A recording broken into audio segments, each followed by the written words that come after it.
So the way this panel is going to work, like I said in the beginning, I'll be the glorified timekeeper. We'll start with a presentation from Arniko, and he has been here, and also all three of them been here for the last 2 days. And this panel, we are going to look at some of the discussions that have taken place in the past 2 days. We had 15 sessions, 60 speakers. So it's been very diverse across multiple topics. We had keynote presentations, we had special sessions, we had view from the Himalayas, lots of sessions. So Arniko is going to give his perspective in about 15 minutes on what happened and where this should move. And then we will have Ambassador Rina Rikaheka with her perspective, and then Professor Mahendra Lama. I'm leaving it a bit open and fluid, and I'll come in and I'll ensure that we finish on time. Arniko, over to you. So good evening, friends. After 2 days of listening, talking, reflecting, and learning about a dazzlingly diverse set of topics, it's the job of this panel to wrap things up. I'll touch on 4 interlinked topics today. First, a recap of what we envisioned at Nepal Economic Forum when the Himalayan Future Forum was conceived, in the pre-COVID days even. Then I'll talk very briefly about what we covered in these 2 days. I'll talk about what we missed, the gaps and omissions, and I'll share some of my thoughts about the way forward. First, during the Himalayan Future Forum curtain raiser event in October, I briefly talked about the meaning of the words Himalayan Future Forum. I talked about what it means to be Himalayan, to be living in some of the world's most spectacular landscapes, where topography and nature set constraints on human activity and development, while also providing immense beauty and opportunities. A region connected by common cultures, lifestyles, historic trade connections that predate many of today's nation states, but also a region facing a future filled with common challenges, climate change and everything associated with it, but also demographic changes, geopolitical uncertainties, inequalities, and leaders who don't listen to diverse Himalayan voices. Himalayan Future Forum has the potential to host dialogues that unite people in common understanding, that build friendships and common narratives, and that help us find common solutions to common problems by sharing experiences, learning, and ideas while breaching taboos, addressing the uncomfortable, and going beyond what governments and existing structures allow, looking at timescales far beyond election cycles. Since yesterday morning, was it really just yesterday morning, we've covered an overwhelming range of topics that relate in some ways to the 3 C's: climate, connectivity, and community. We learned of missed opportunities, for example, living in one of the least integrated regions of the world, where it is cheaper for an Indian company to trade with Brazil than with Bangladesh, and where on my last trip from Kathmandu to Islamabad, I had to fly more than 5 hours west to Doha and then 3 hours back to Islamabad. We learned of the need to rise above our differences and mutual suspicions, and the need to work together more closely to face common challenges. I will not be able to do justice to the speakers and the panelists by trying to summarize in a few sentences what each person said.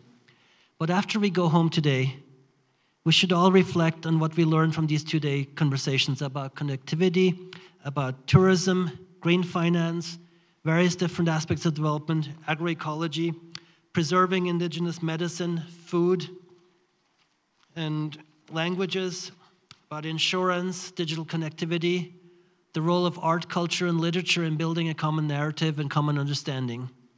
And I repeat those words again because I think it's so important to have a common understanding and a common narrative, common stories to tell about that unite us in our understanding of problems. But also there's a lot that could have been part of these 2 days but was not. Obviously, 2 days is very limited, but first of all, BBIN, the countries of Bangladesh, Bhutan, India, and Nepal, is not truly inclusively Himalaya. The Himalaya mountains stretch from Pakistan to northern Myanmar. So I look around, where are our friends from Pakistan, from China, from Myanmar? Why were we not able to include them? Can we excuse ourselves for that? And how do we do better next time? But also, we need to think about how far out do the boundaries of the region covered by HFF actually extend. Are we just talking the Himalaya range? Or the countries of the Hindu Kush, Karakoram, and Himalaya, stretching from Afghanistan through Pakistan to northern Myanmar, as covered by ICIMOD? Or does it make more sense to think of all of the region called High Mountain Asia? That's the entire region surrounding the Tibetan Plateau, with all the mountain ranges in the world that have peaks higher than 7,000 meters. So this includes the Hengduan Mountains of Sichuan, the Kunlun north of the Tibetan Plateau, but also the Tian Shan and the Pamir ranges on the western tip of the Tibetan Plateau. Did you know that the southern tip of India is further away from Kathmandu than the capitals of Tajikistan, Uzbekistan, and Kyrgyzstan? Where are our friends from the Stans? Let us also think about who was not in the room. Political leaders. We were very fortunate to have a video message from the Prime Minister of Bhutan. But where is the welcome message from the host country's government? Also, why did we not hear more voices of local communities from around our region? And many, many more omissions that I'm sure we all can see. Also within the panels, and I'm not trying to criticize, more like to reflect, there were things that I wish were covered a bit more. On tourism, we heard a lot about tailored experiences for high-end tourists. What about tailored tours for students who want to see glaciers, who want to learn about what's happening in the region? Also, what will happen to tourism once long-haul aviation slows down? Something that will have to happen if we succeed in slowing down climate change. Long-haul aviation, unlike road and rail transport, do not have a viable non-fossil fuel alternative, at least for the coming decades. On connectivity, we seem to have forgotten some of the recent stories about people living along the Sino-Nepali border who have not been able to visit relatives since COVID shut down borders 4 long years ago. And also, at the moment, the government of Nepal is separately discussing with China about building a standard gauge railroad coming down from the northern border to Dokha at the northern edge of Kathmandu city, and with India about building a broad gauge railroad coming up from the southern border to the southern edge of Kathmandu near Chobar. In Europe, in Switzerland, where my mother is from, every night 50 cargo trains cross the Alps through Switzerland's new Gotthard base tunnel. And there are many other arteries like that also, connecting Germany and Italy, two countries that are far smaller than Nepal's neighbors. As the world moves away from fossil fuel, wouldn't it make sense for Sino-Indian trade to shift gradually away from ships burning heavy fuel oil onto electric trains? For Nepal's railroad future network to be designed with regional connectivity in mind, should HFF be hosting a working group on future railroad networks for the region? Or how do we design infrastructure to connect Bangladesh to Nepal and Bhutan, other than, jokingly, spending billions of dollars building tunnels across narrow parts of West Bengal? The key is open discussion among all stakeholders, reaching a common understanding of each of our own and each other's interests. I'm reminded of a small story I heard from a professor of negotiation long ago.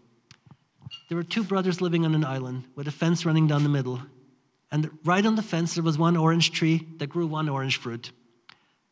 The brothers cut the fruit in half and each took half home, but one brother ate the inside and threw the peels away, while the other brother threw the insides away and used the peels from his half of the fruit as like orange essence in baking.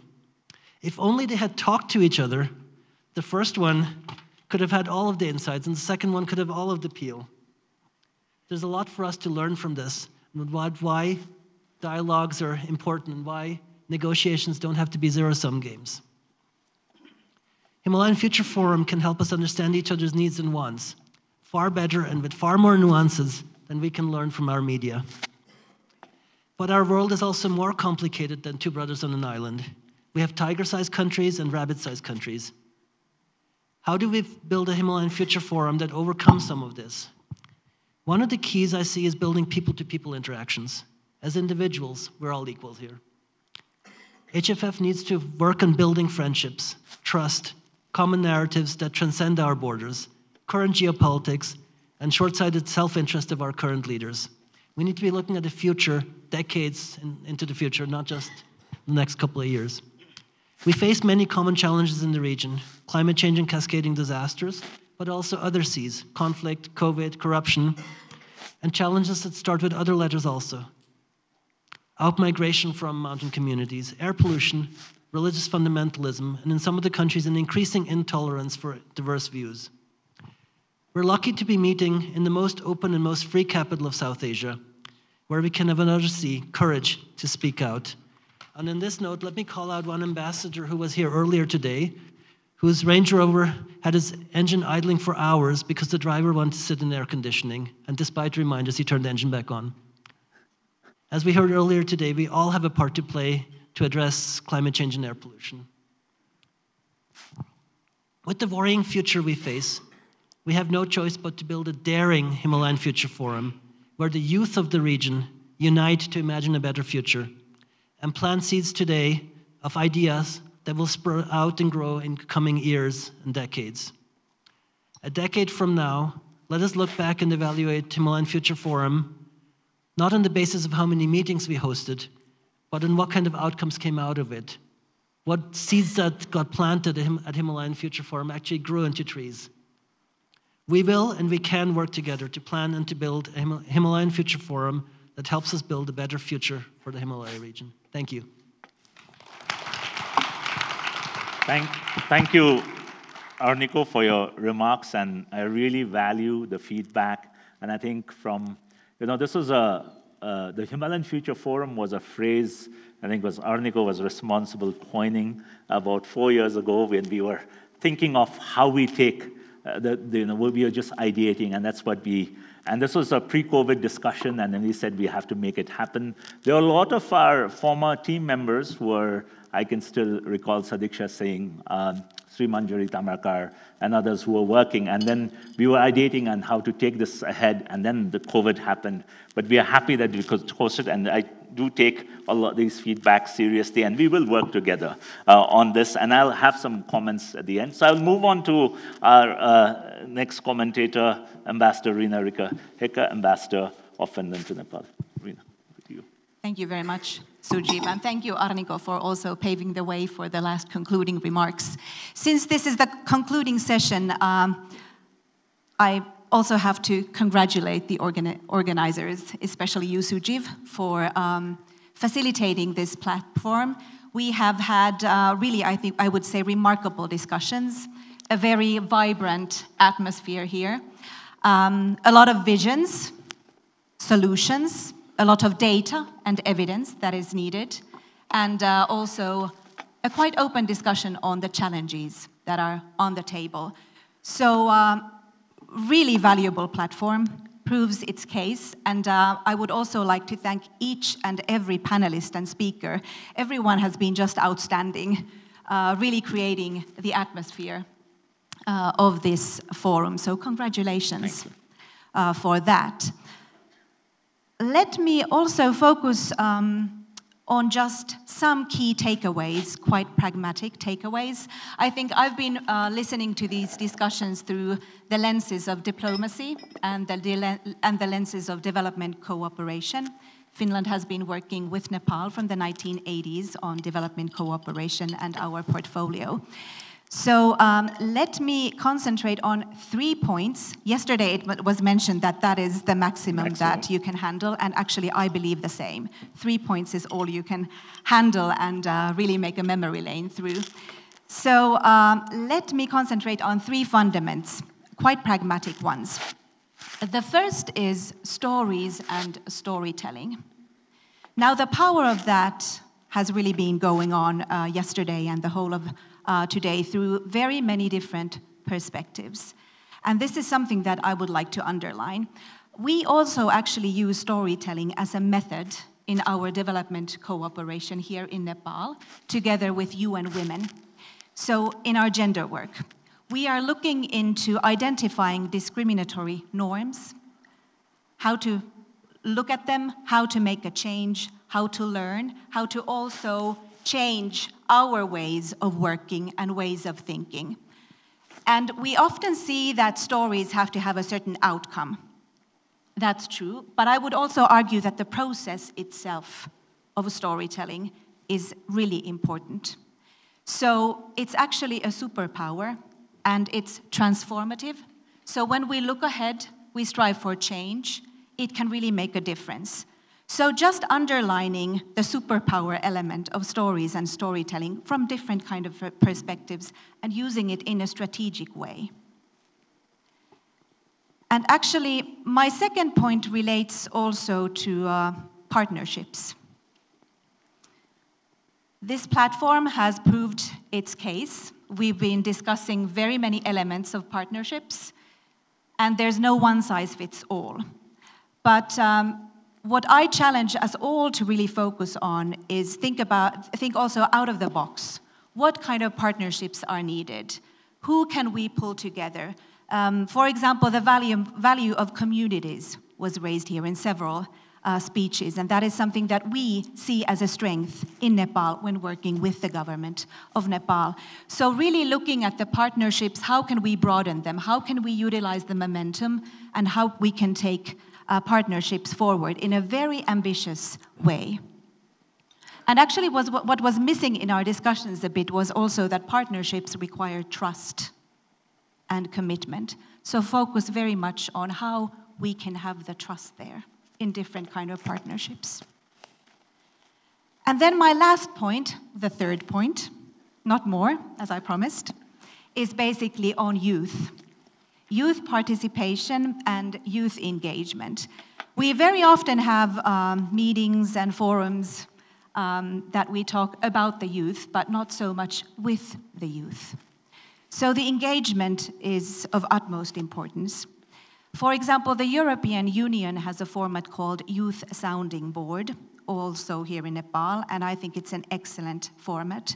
It means that we have youth representatives participating basically in everything we do. For example, when I go on a field visit with the EU, there's always somebody from the Youth Sounding Board.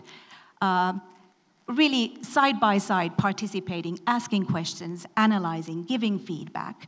So this is something that I would also challenge us to do. Also, the future for the Himalayan Forum, the next one, to really have youth engaged in preparing the forum, in participating in the discussions, and really engaging the youth. And actually, Sujeev, with your permission, I would also like to address the audience. Ask, first of all, because I know that you've had an excellent fellowship and you have brought in youth representatives. So who is a youth representative here? Who identifies itself as a fellowship representative? You can raise your hands. So it's that side. No youth here. And if we talk about engagement and engaging the youth, I would really like to pose a question to you, a couple of you. What are your recommendations? What are your takeaways? And really voice your thoughts for us here. So I would give away my couple of minutes to have a couple of commentators from the youth participants to really engage. What are your takeaways? Yeah, we can have the microphone pass on, and we can have maybe two people can.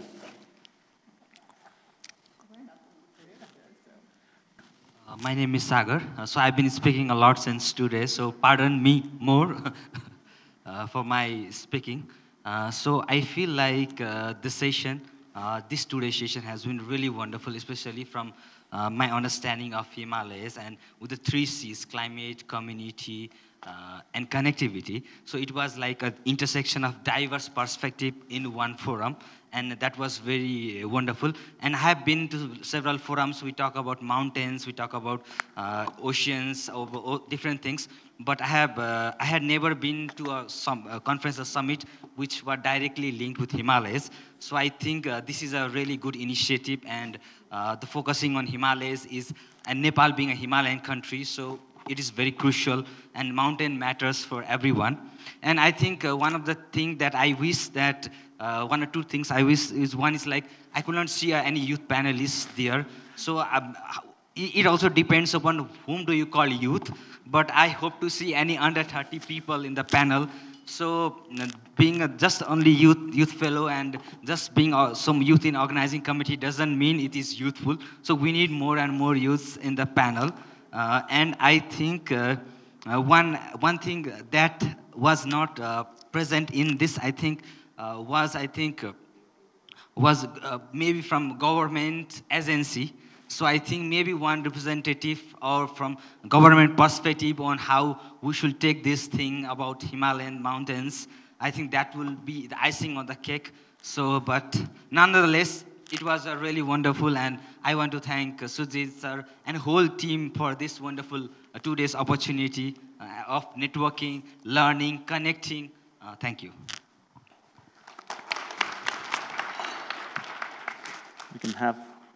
We can have one more, and then I'll come back for more if we have time.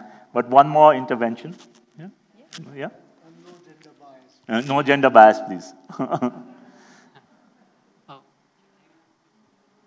Any of the youth fellows want to come in?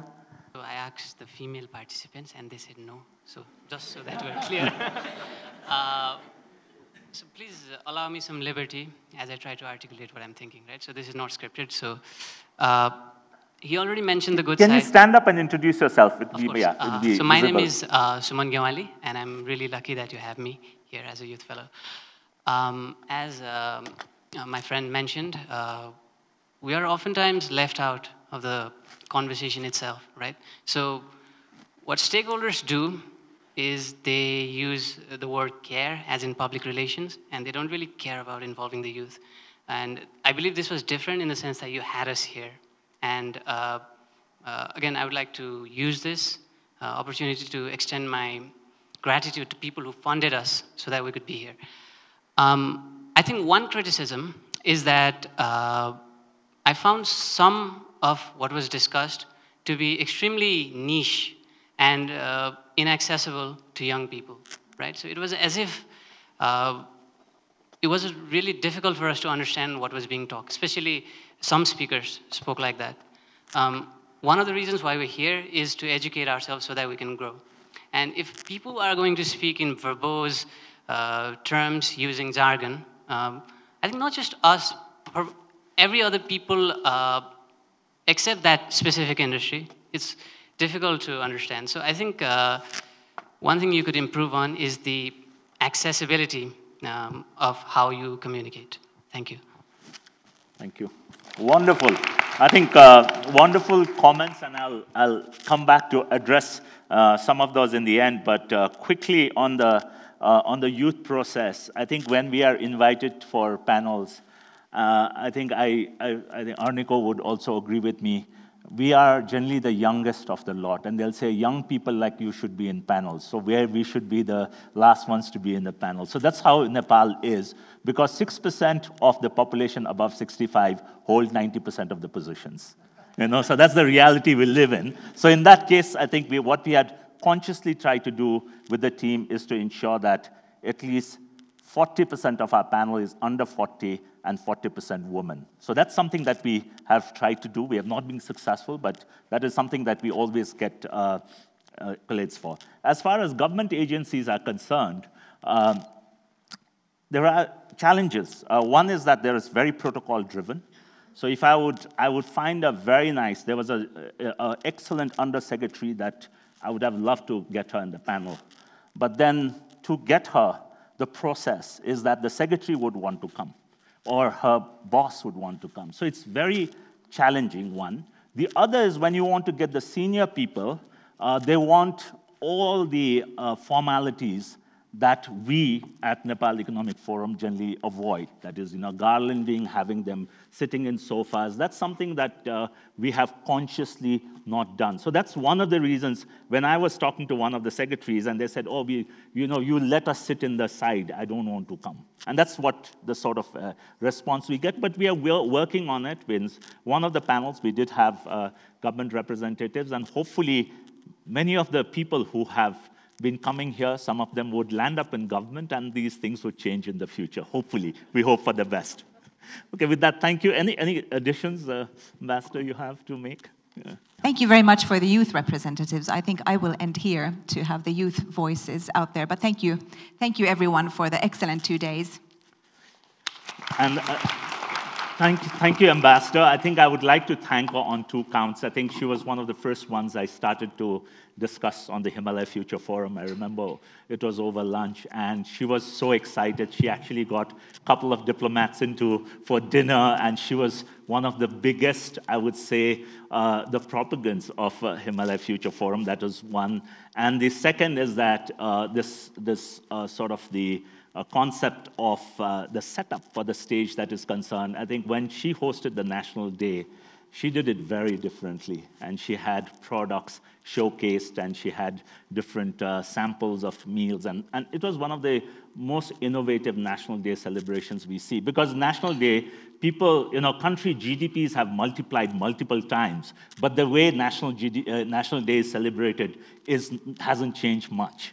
And so from that perspective, I think that was a great innovative thing she did, and that really inspired us to think what we can do differently. So thank you so much for all the inspiration and all the support. And now I would turn on to Professor Mahendra Lama, with whom I think this ideation began nearly over so many years ago, and finally we have the first Himalayan Future Forum. So maybe 8 to 10 minutes. Right, thank you, Sujibji. Let me straight away go to 4 or 5 recommendations which I feel would be of critical importance to Himalayan Future Forum. First, of course, is most of the discussions over the last 2 days focused on how you inherit, right, information, knowledge, and wisdom in the mountain areas. And that's very challenging because it is intergenerational. And the knowledge stock we have relate to agriculture heritage, traditional medicinal systems, cultural tools, natural resources, trade, pilgrimage, on all these areas. So either we inherit them, right, in terms of kind of through intangible tools, or we must set up some mechanisms for these to trickle down to the next generation. So what are the tools like? Tools are oral history, Maukik Ityas, which we started in Sikkim University. We have documentation, conservations and improvisations, conservations through scientific research, and institutionalized once again, and to a large extent even commercializations. And who will do this is a big question. The universities, the research institutes, the private sector, government agencies, right, individuals, civil societies. And there is a critical demand for this to happen. I write a column in quite a few newspapers. One of my columns in Kantipur was related to Bajai Milko Chuk Rabigyan. It was all about how do we inherit our traditional knowledge. And I was amazed. My emails were flooded with ideas, right? So somebody has to take it up. I think HFF would be the right forum. The second, by the way, I've mentioned this in my book known as titled O Darjeeling. Second is, I find increasing what you call it, perpetration of a very new trend in the Himalayan regions and the peripheries. And I call it resource nationalism. You suddenly find that institutions, individuals, societies, states, political leaders are talking about, oh, this is ours, don't touch it. Whereas we used to share it on a kind of a very, very, what you call it, natural manner. You can see this in terms of Yangtze River in China. Large-scale diversion of Yangtze River in the dry lands of Beijing to Shanghai to Tianjin, right, to all these, right, which give you 50% of the GDP there. You can see in Nepal also, to a large extent, water resources. Bangladesh. Now the question is, why the more debilitating trend is to attach resource nationalism with your identity. The moment I say this is mine, so I don't want to share it, because if I share it, my total control over would go down, and my total control going down means my sovereignty would be affected, and that will injure my identity. So don't touch it. I see that happening to a certain extent in a number of states, including in my country, India. So how do you negotiate it, right? Renegotiate. How do you, how do you give tools of re-collaborations, cooperations, alliances? Because this is finally leading to what you call a securitizations of migrations, which is so popular in this region. This is leading to, I call it, weaponizations of water resources also, which is so vital for all the countries. So this is where I think HFF can provide some kind of tools, instruments, and a kind of a framework. Ambassador Shiv Shankar, one of the most celebrated diplomats and strategic thinkers in the contemporary South Asia, and of course in India, made a very interesting statement this afternoon. He said, the great power rivalry is an opportunity, out-of-box thinking. And so relevant for the mountain states. Take advantage of it. Everybody thought that either you align this way or align that way or this way or that way. Here is a statesman-like statement by a very seasoned diplomat saying that, no, this is an opportunity. Grab it. And what are the means, ways, tools, institutions to grab it? I think HFF would be providing that. You know, we all talk about hard borders and soft borders. And we respect our borders. And the states possibly do not respect us. The traders, the pilgrims, the tourists, the education seekers, health service seekers, right? Culture, music, they say that, hey, beyond this, no.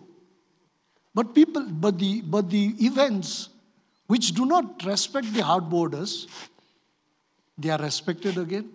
The pandemics, right? Everybody is scared of pandemics, which the cross-border environmental injuries, floods, right? We respect that. So how do you convince our states,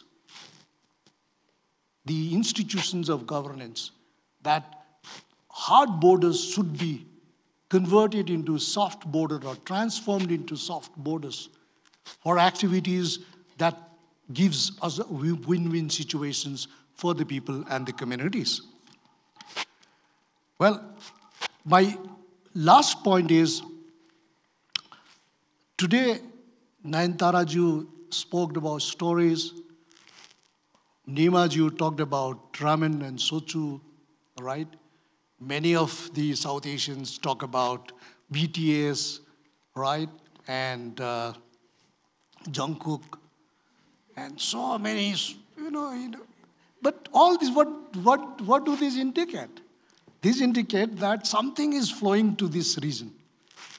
And to flow to this region, there is a route, there is a channel, there is a pipeline, right?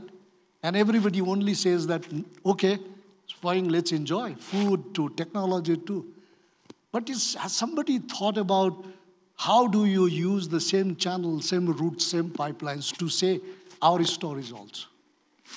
Do you get it?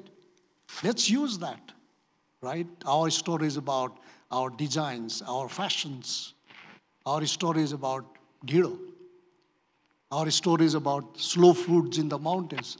Global world is worried about fast food. We are the people who are famous for slow food, right? Your pizza and your dhiro. Pizza on this side and dhiro on this side. Look at the difference. The global world wants that, but who will send it across? Sujib, you have a major responsibility in reverse rerouting it or starting a reverse flows. You know, we did it. When I wrote the first Human Development Report of Sikkim in 2001, Prime Minister was our very revered Atal Bihari Vajpayee. He said, hey, great job done. A mountain state wrote the Human Development Report exactly after 10 years, the Global Human Development Report came. But I was not satisfied. I said, okay, we have written a very local human development report. Let's see let us invite the principal author of the Global Human Development Report, and let's discuss what your global report said and what our local report is saying. So we invited Sakiko Fukudapar, the principal author of the Global Human Development Report in Sikkim University. So she sat on one side, I sat on the other side, and students and faculty members and civil society, okay, let's compare. Where is the global report? And I'm sure, because we had already imported Global Human Development Report and transformed into a local. Let her also convert local into global, right? This is the process we should start. Therefore, I would say that, let me conclude in, I'm sorry, I'll be concluding it in Nepali, right? You know, the mountain people, हामी पहाड पर्वततिर बस्ने मान्छेहरू चाहिँ पहिला नाङ्लोमा खेल्थ्यौं ठूलो नाङ्लो थियो end त्यो नाङ्लोमा लडीबडी गर्थ्यौं कुस्ती खेल्थ्यौं झगडा गर्थ्यौं कि बसेर खान्थ्यौं हैन कसैले हामीलाई आएर डोकोमा हालिदियो ठुलठुलो आँखा भएको डोकोमा बुझ्नुभयो त त्यसपछि कोही निस्किनु खोज्यो कसैले यसो च्याउनु थाल्यो अर्कोले आएर हामीलाई फेरि थुन्चेमा हालिदियो सानो दुलो भएकोमा देख्नु भएको छ नि थुन्चे हैन सबै बाँसले बनाएको थुन्चेमा हालिदियो अनि थुन्चेमा हालेपछि सबै कहाँ पुग्यो हामी भनेर अब अर्कोले आएर हामीलाई बोरामा हाल्दैछ राइट एन्ड बोरामा हालेको मतलब चाहिँ हो उकुस मुकुस यिनीहरू निस्सासियोस् श्वासै नफोरोस् यत्तिकै इतिश्री होस् भनेर हालेको end HFF's responsibility is to take the mountain people and the communities in the mountain regions from Bora. Thank you very much. I think the last part, maybe for the larger audience, you want to just, I know it's in Nepali, it's wonderful. And I think in English, maybe I would just say that, you know, it's all made out of bamboo.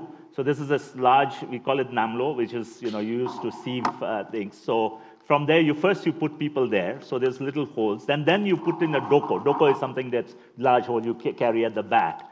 And so, you know, things go, people want to get out. And then you go into a thunche, which has got, again, small holes. So, you know, and then you're put in a sack.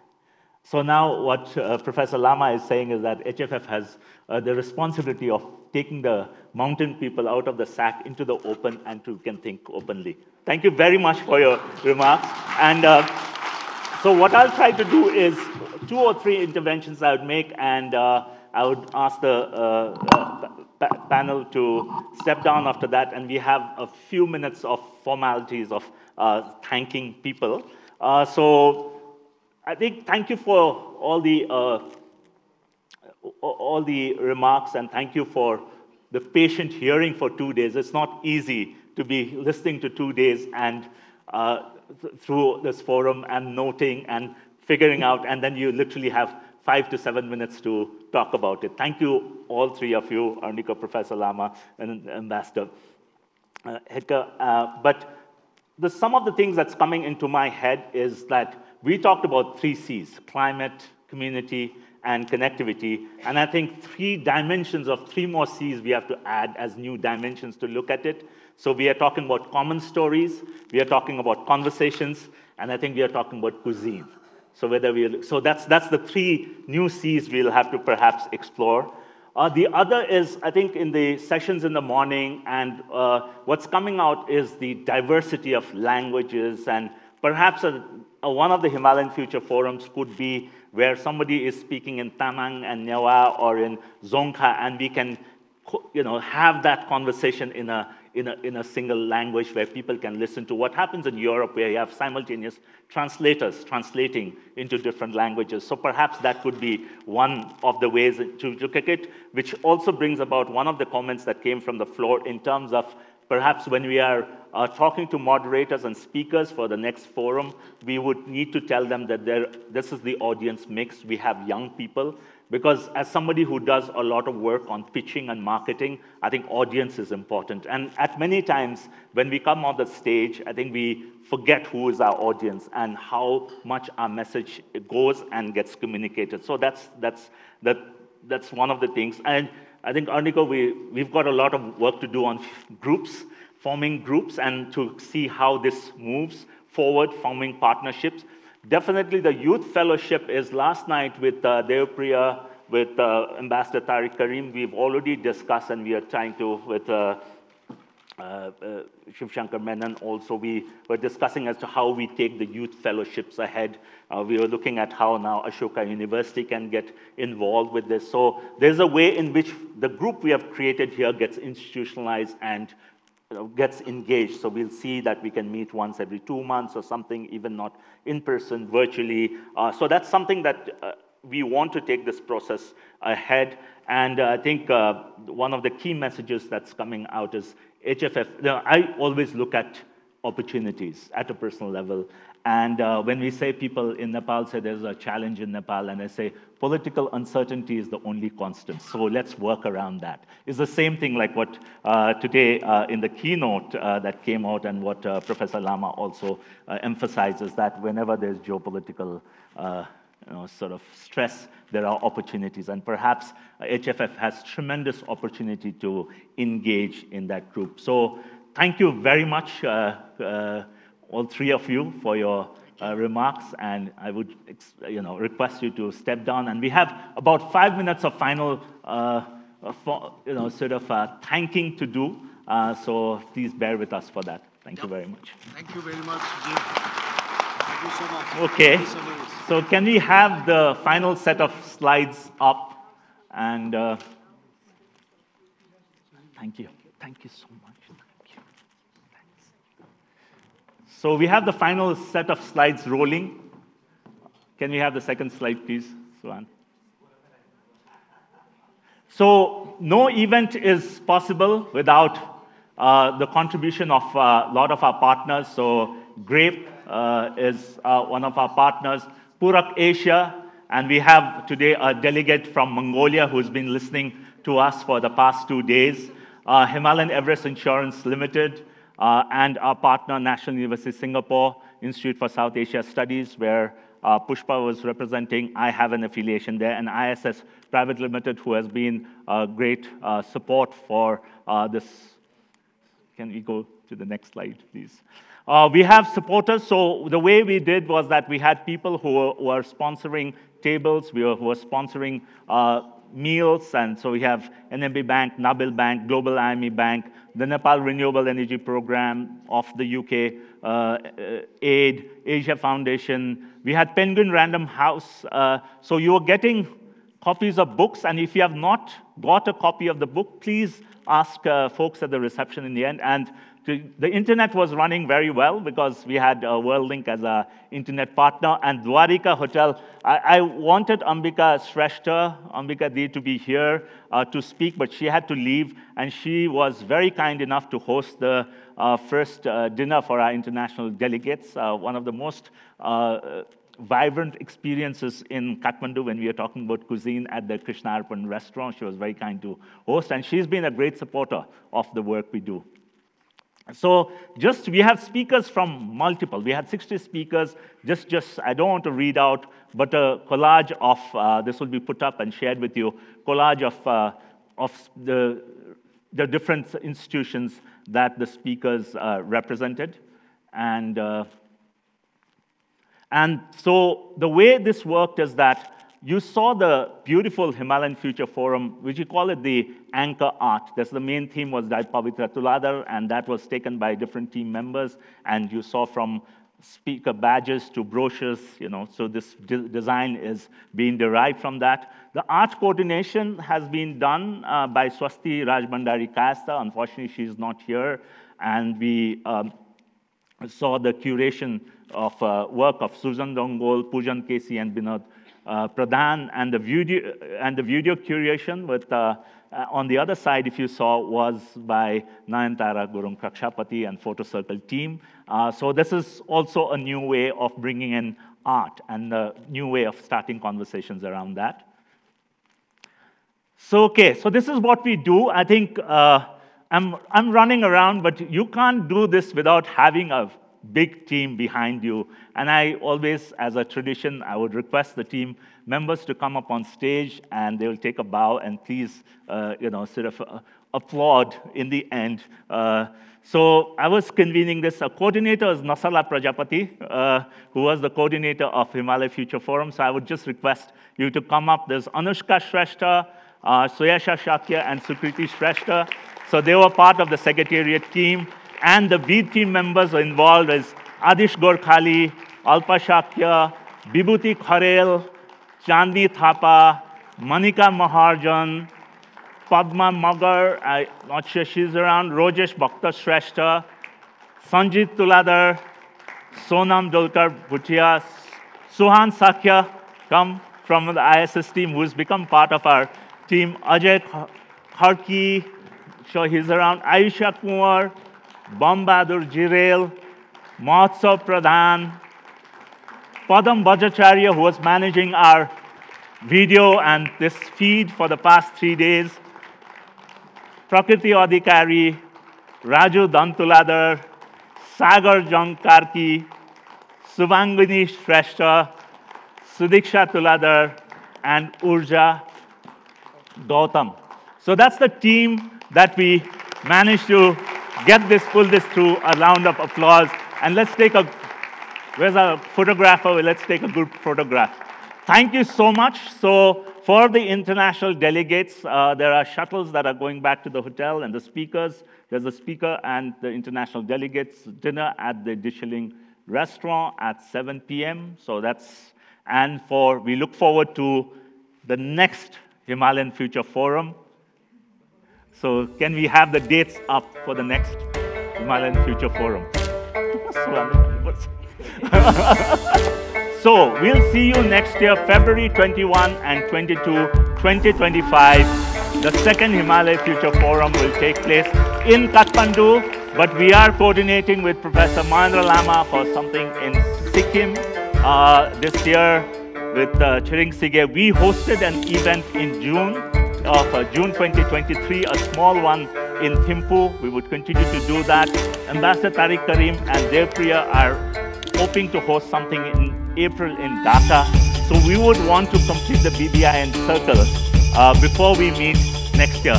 Thank you all once again.